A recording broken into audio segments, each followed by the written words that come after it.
what if you didn't have to take the traditional path of making money? The 1% of the population that makes money, they're doing it in a very different way than trading time for money. An ex-boyfriend actually passed away on my birthday at 36, which woke me up to, wow, life is short. Sure, I'm mid-20s, but if I continue doing what I'm doing right now, I could potentially never get over to the other side of the quadrant where the 1% lives, where they have time and they have money.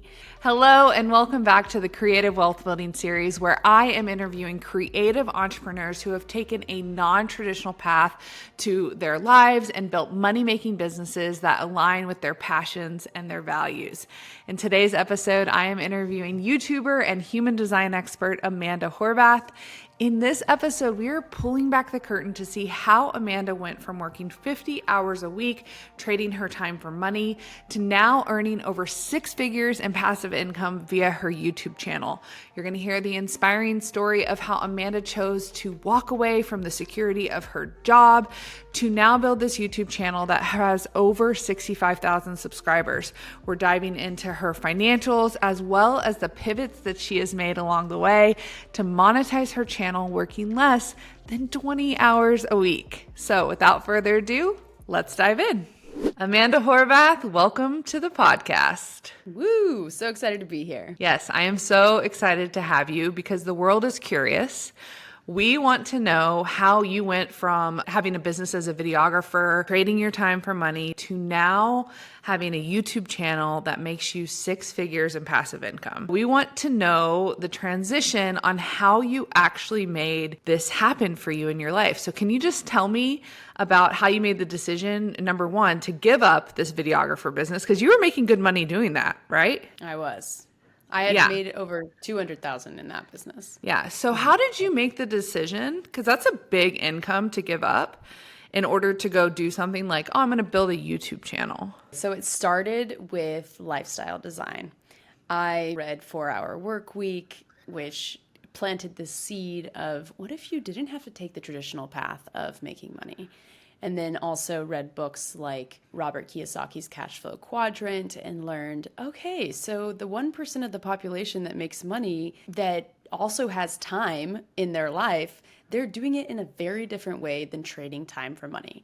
I had a successful business and I was trading time for money. And it was like, oh my gosh, like I justified spending my early 20s doing that. But I think it was like 26, I had an ex-boyfriend actually pass away on my birthday at 36, which woke me up to, wow, life is short. Sure, I'm mid-20s, but if I continue doing what I'm doing right now, I could potentially never get over to the other side of the quadrant where the 1% lives, where they have time and they have money. So how do I actually make this jump? And it came down to, I had to take the jump. Like I just had to do it.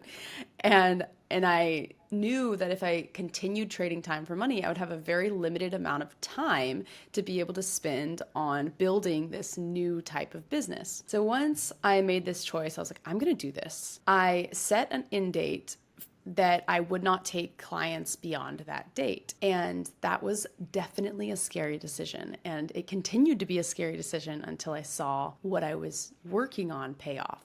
So I think the first thing that I want to highlight is like making this transition. It's not like you go from making $200,000 in this one business to now making $200,000 in the other. You have to have an income dip before, like as you are transitioning. And I've gone through several of those now, which we'll get into. Yeah. So tell me, how did you manage that income dip financially? I had clients from my previous business that instead of offering video production services, I would do consulting.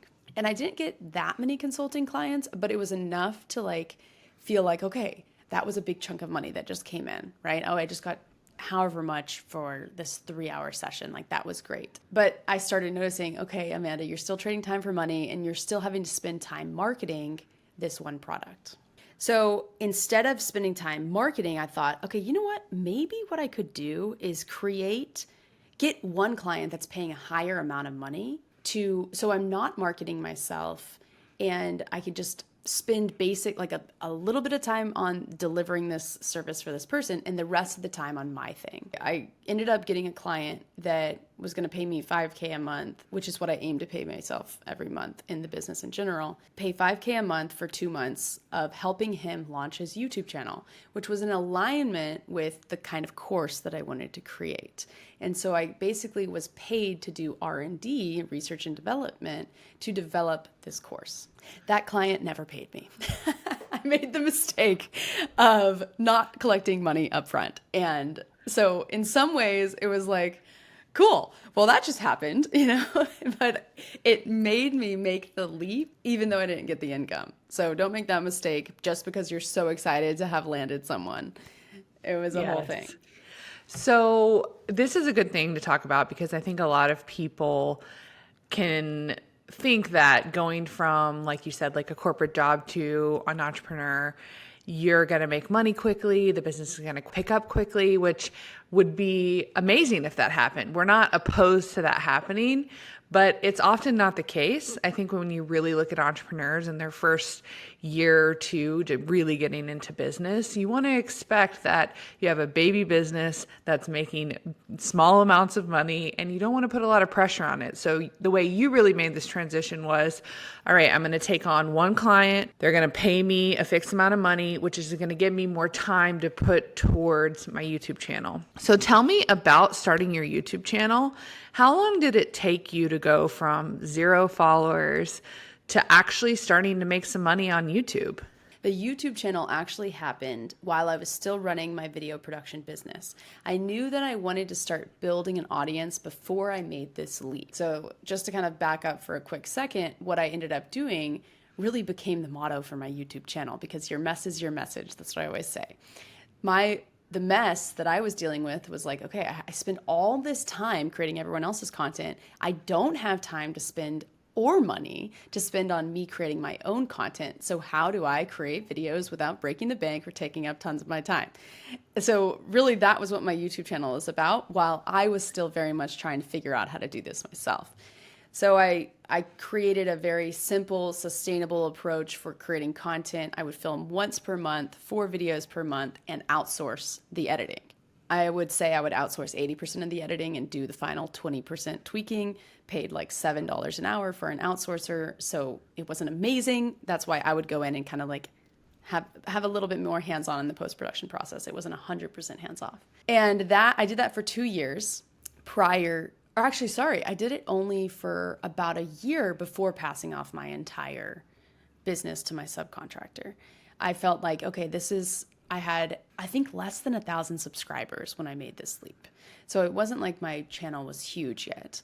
It took me 1 year to get to 1,200 subscribers. Or let's say it like this. At 6 months, I had 500 subscribers. At 12 months, I had 1,200.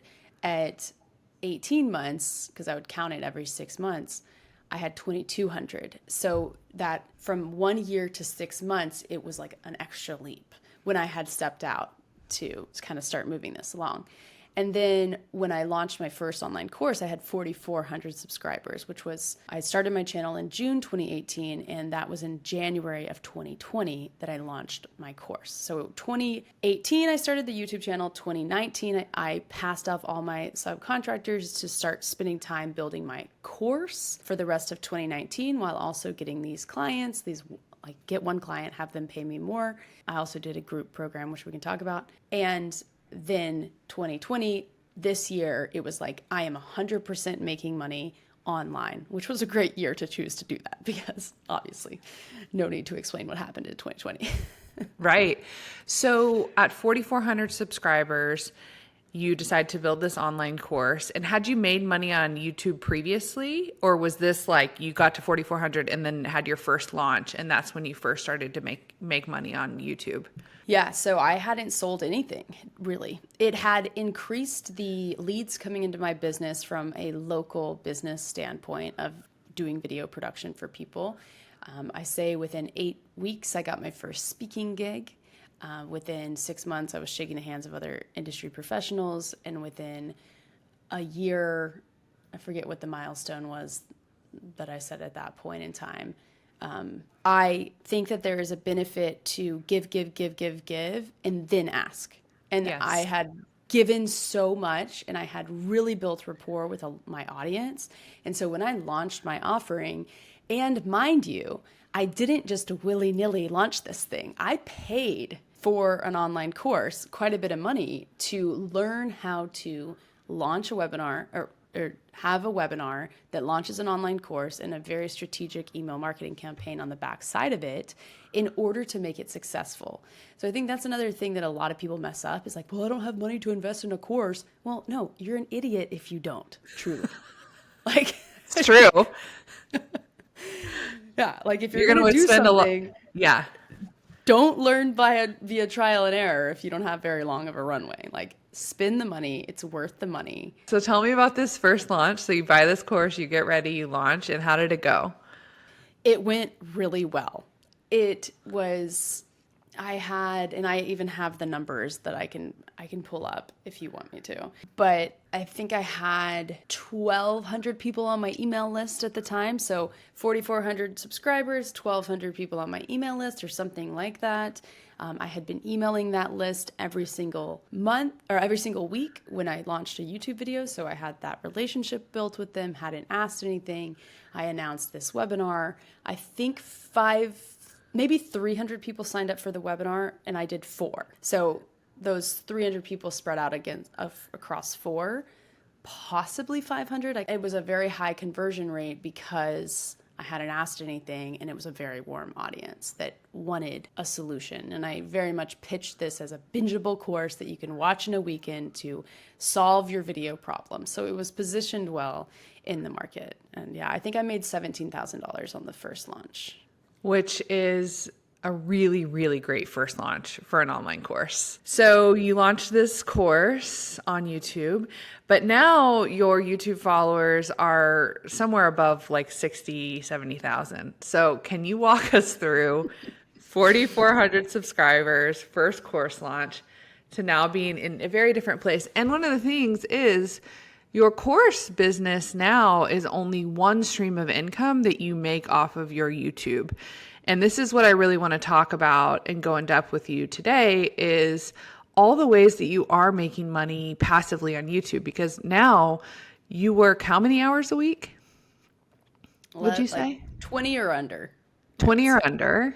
And you have 6 figures in passive income, more or less, coming in through this YouTube channel. And this is one of the things about passive income that I think a lot of people don't actually realize, that it is active until you can make it passive. I think every single source of passive income starts off as an active income stream. Like, you worked on this channel for almost 2 years before you even asked one thing of your followers. To really drill this point home too, I really wasn't doing Instagram. Like at one point I flirted with it, but there was never a moment in time that I was consistently posting and playing that game. So it truly was exclusively YouTube plus an email list, which a lot of people don't talk about, but you can do it. I'm on the YouTube game now, obviously, and am in that first year, that first year and a half to start to build the channel, and starting to take my foot off the gas on Instagram has felt so relieving. I wish I would have done this sooner. I know you've been telling me this since I've freaking met you. So everybody listen to Amanda and buy her course. Okay, so tell us, 4,400 subscribers to now almost 60, 70,000 subscribers and multiple streams of income through YouTube. Walk me through that. Yeah, so 2020 was great for my channel because I taught video online.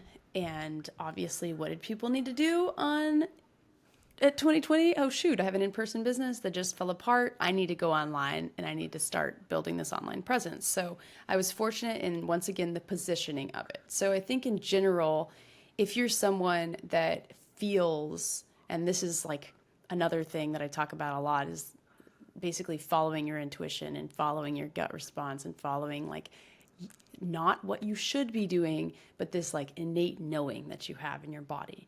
I knew that video was the next thing. I remember convincing people, this is where you need to go. Like literally, and they were saying like, everyone looked at video as like this fun thing that they'll do once they figure everything else out in their business. And then 2020 came along and it was like, I was well positioned. I had taken the leap. I had trusted that intuition to say, no, this is what people need.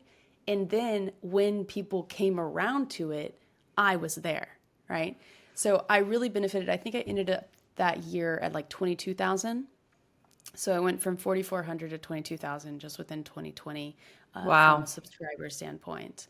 And I was very actively, like I was very much focused on all my income will be the course business. Now I did throughout that time start making money in affiliates. And I was like, wait, look at this. Like was promoting products on Amazon. I think I was making $1,000 a month at Amazon at one point, consistently, just from promoting things. Because if you promote something from an Amazon link, someone clicks on it, if they add anything to the cart within the next 24 hours, you get the money from that, which is insane. Monetized my YouTube channel, and that started making me $1,000 per month.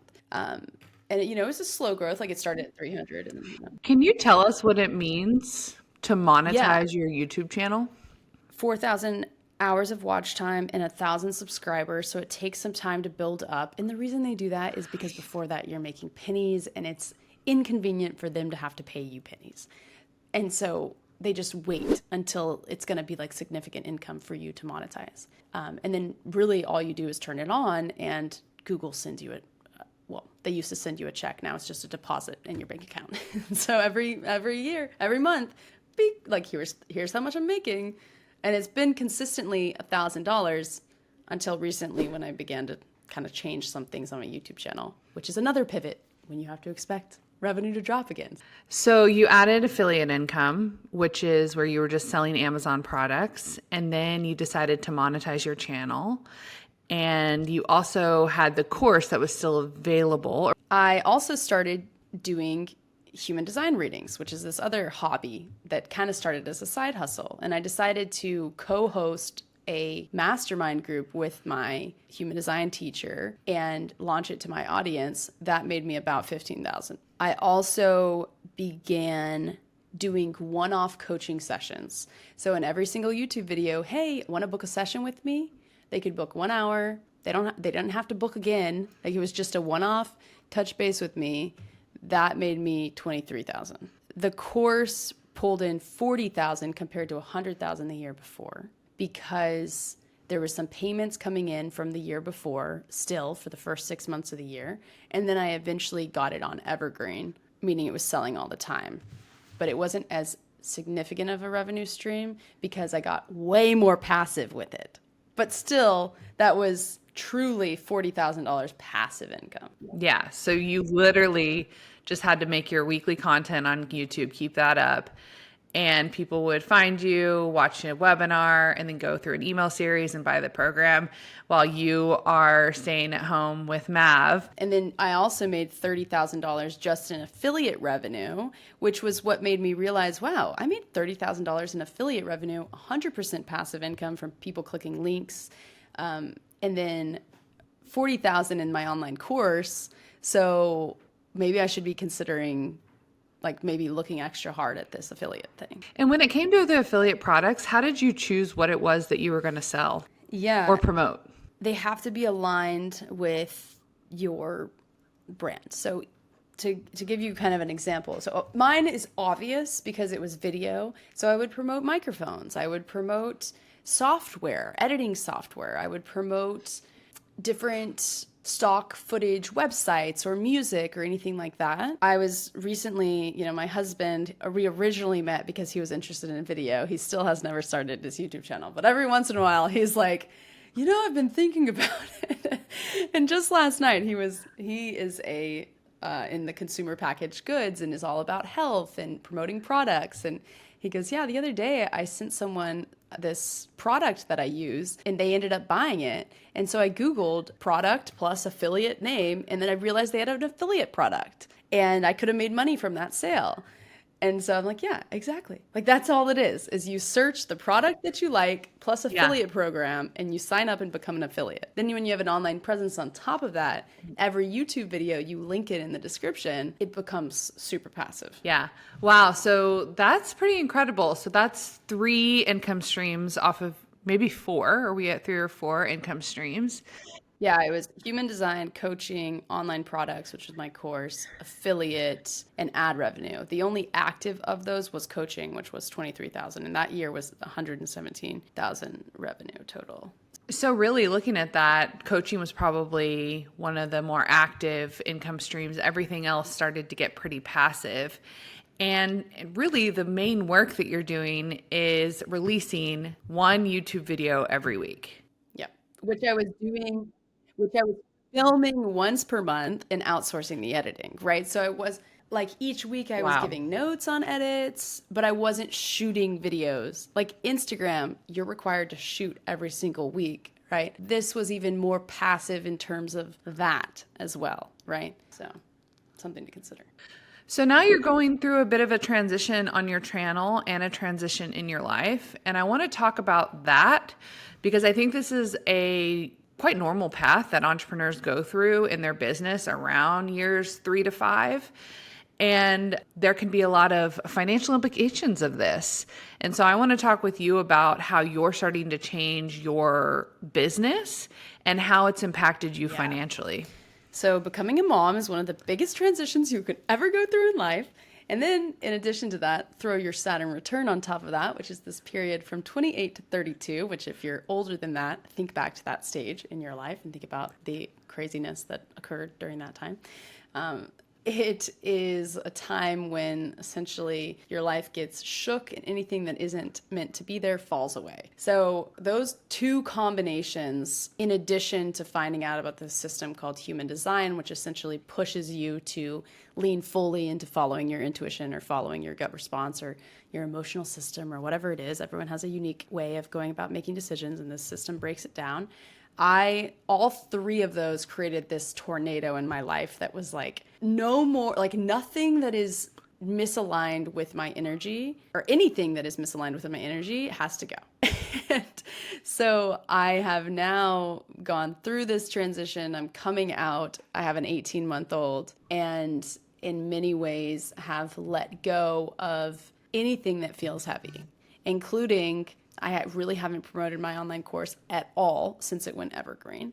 I stopped doing Facebook ads because it felt like that wasn't really working. So for a little bit of time, I did Facebook ads, but it seemed like a waste of money. And so I just let it do its own thing, and it still brings in money. And then, yeah, haven't really done too many active launches either. And my revenue has definitely dropped in terms of this year so far. I'm sitting at about 70,000 revenue.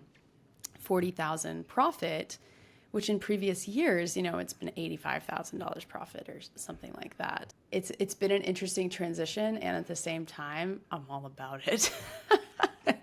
Yeah, because you're also transitioning the content on your channel as well, right? It's not just the way that you're working.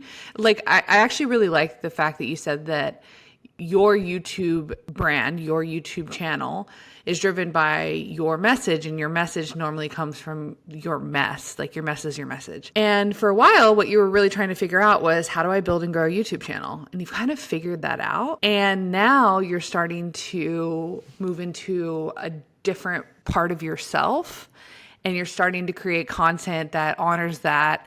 It's like really discovering this. So tell us about that decision, because yes, you have experienced an income dip this year, but it's in service of greater. Like being something greater. Yeah, Exactly. I actually have a video coming out next week called, and this title might change, but it's Being Myself Ruined My Life.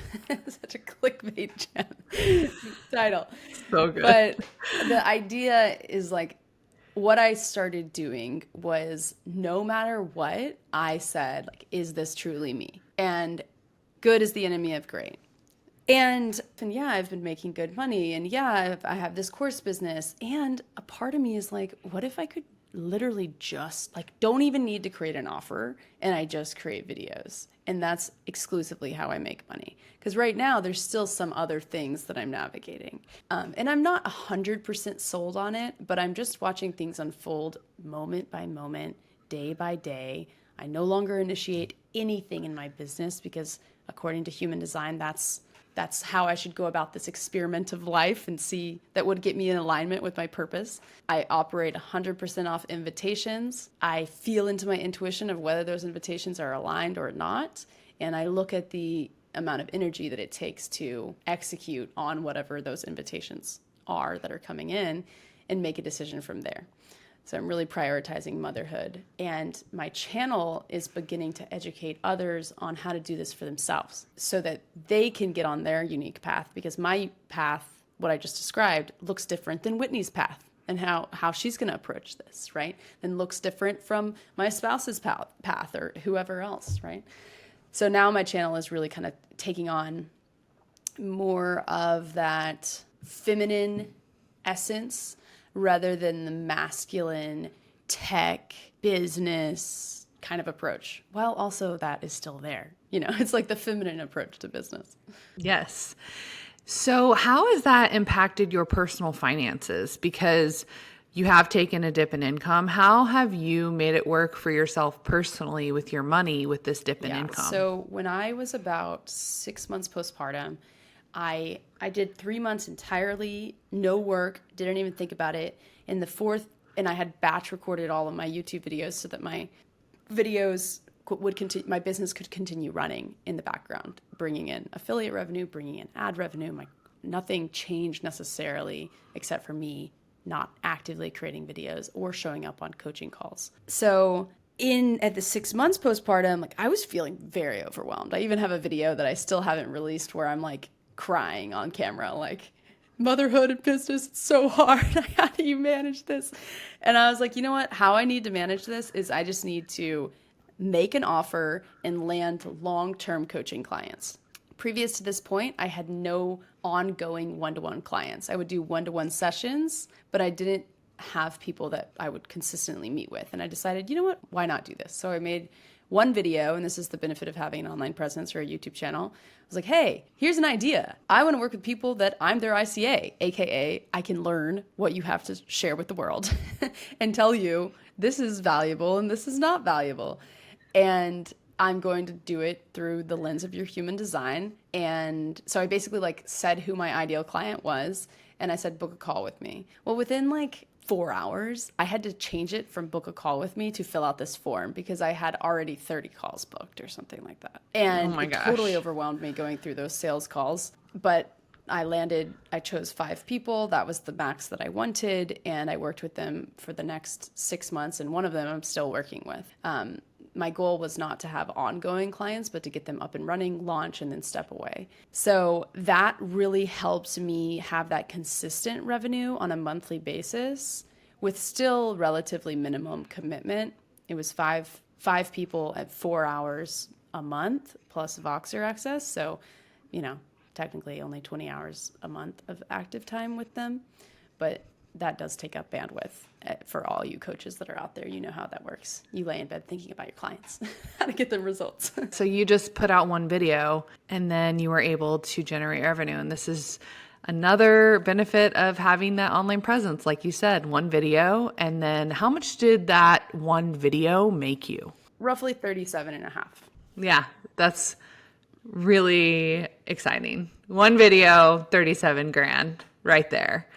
The power of YouTube. So let's talk about some of your personal plans where I just want to know, you've built this YouTube channel. What are you doing with your money now?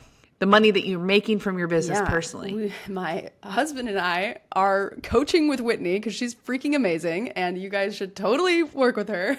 She's a good friend and also a coach. It's funny, whenever I introduce you, I'm like, she's my money coach and she's a good friend. It's both. So my husband and I are very inspired by what Whitney's doing and how she's developed her primary residence to make money.